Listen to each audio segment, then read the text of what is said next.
Let's move on. Manufacturing is very key, and that will be part of what you will hear on Tuesday from the Central Bank of Nigeria Governor Godwin Emefiele reading the communique of the Monetary Policy Members Meeting. So let's get a bit of, let's tee this off in terms of our considerations, which will be from today till most part of next week. Obianuju Nsofo is one of the research analysts at AfroInvest, and she's live to us from downtown Lagos. Good morning. It's good to have you here, finally on the program. Good morning, boss. Good, thank you. We've seen manufacturing data. We've gotten inflation out this morning. We have our GDP. We have our foreign trade data. Now it looks like all is set for Godwin Emefiele and the rest of his team to sit down on Monday and Tuesday and take these crucial decisions. What are your views regarding the various components that we have in the portfolio right now in the basket to take those decisions next week, Tuesday? Well, you're right, Boston. The MPC committee is set to meet next week to do its fifth meeting for the year. So far, year 2017, they've held rate constant at 14%, and we believe that the outcome of this meeting, rates will be held stable. This is due to the external factors. We've seen dovish statements from the ECB as well as the US Fed. Also, all prices that rebounded to over $50 a barrel from what we are looking at from the last MPC meeting. We see that this is just due to a short-term cycle. This is due to the shutdown of some terminals in the US, and it's estimated about 20% of US refining capacity.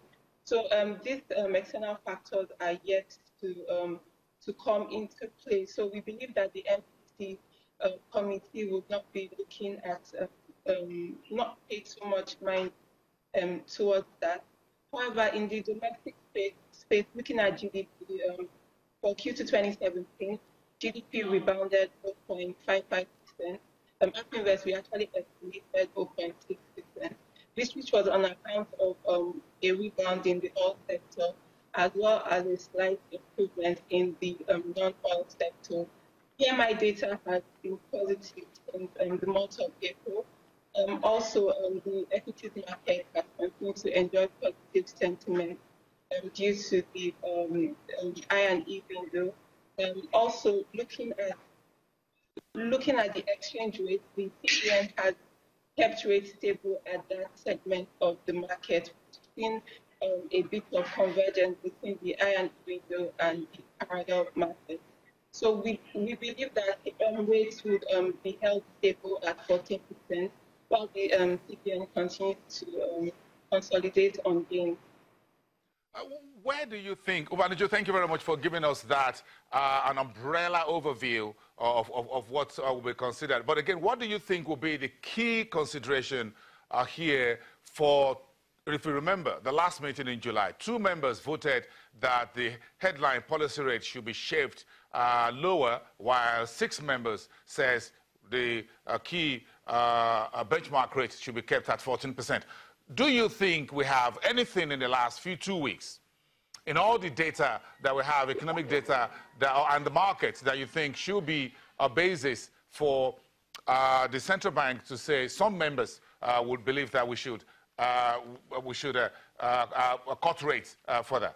I understand we lost that connection there via Skype with Obianuju Nsofo from AfroInvest, one of the research analysts. Of course, some of the big stories today and it's getting a lot of traction as we speak in the media. The junior and senior staffers of FAN, that's the Federal Airport Authority of Nigeria, says all the airport facilities in the country will be shut down from next week. They did not give a definite date, but they said they are upset that their employer, that is the federal government of Nigeria, said they are planning to concession both the Abuja and Lagos International Airport. That was a decision announced on Wednesday this week by the Vice President, Professor Yemi Osinbajo. At the end of the meeting, said the cabinet has approved the concession of the 2 major gateways by air into the country. Now the employees, the junior and senior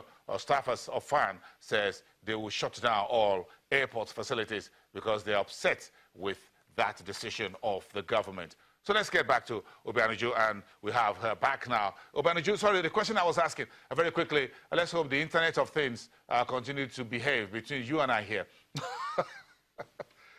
Do you think we will be able to have some more converts among the members of the MPC to say, let's have an interest rate cut back when they meet next week, Monday and Tuesday?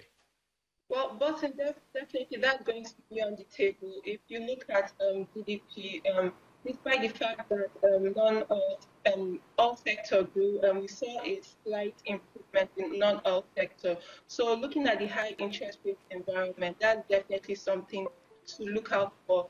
An easing of monetary policy is definitely on the table. However, we feel that the major anchor to this easing can actually distort the stability we've seen in the FX market.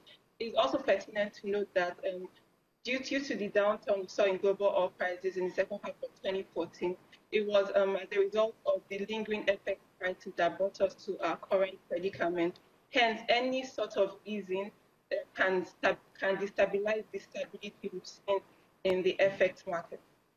So technically speaking, Obianuju, we may just say we are done with 2017. There's no any likelihood that we'll have interest rate cut back or interest rate hike, at least looking at inflation. But again, where do you see all of this coming together for those who are interested in the financial market, trading, fixed income, stocks, doing pensions, private equity people?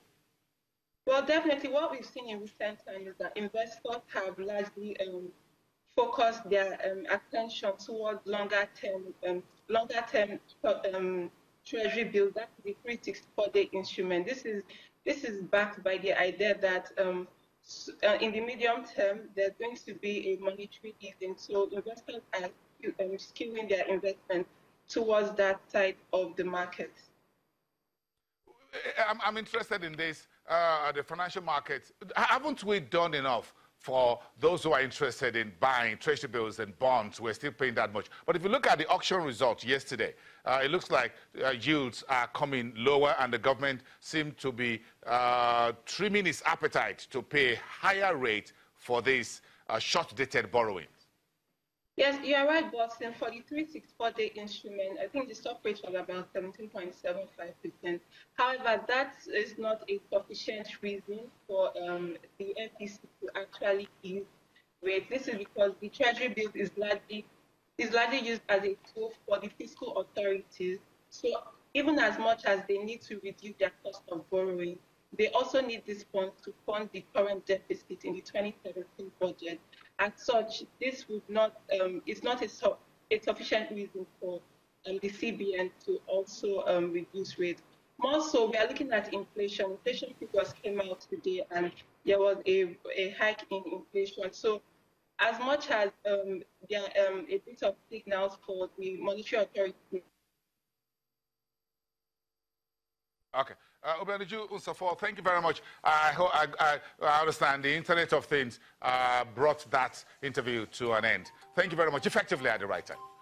We apologize for that from AfriInvest. And that's teeing off the conversations around the MPC for next week. What's coming next? Still in the market.